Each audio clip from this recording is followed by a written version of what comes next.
Okay, so the next expert of today, his name is Hod Lipson. Fascinating guy. He's in robotics and AI, totally my space. And he had an amazing talk about robotics and machine learning in general, and again, artificial intelligence in general.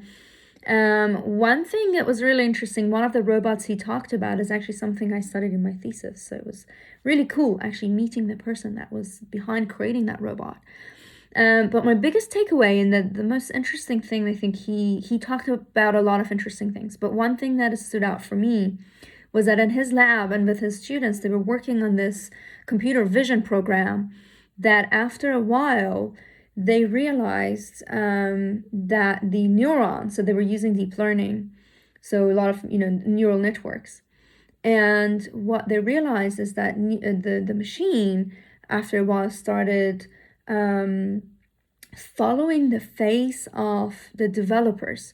So every time they came into the frame, the machine was like, "Oh, like I know these two," and started like following their faces, and it was fascinating. They had no idea why the machine was doing what it was doing. I think it was programmed to detect objects. That was like the program. And all of a sudden, it wasn't just detecting objects, it was also detecting the face of the programmers. Like he actually showed us that it was like following them, and they would move and it would like actually follow them on the screen as well. So fascinating and scary at the same time that happened. I think the scary part is that they didn't know quite why it happened. But yeah, let me know your thoughts.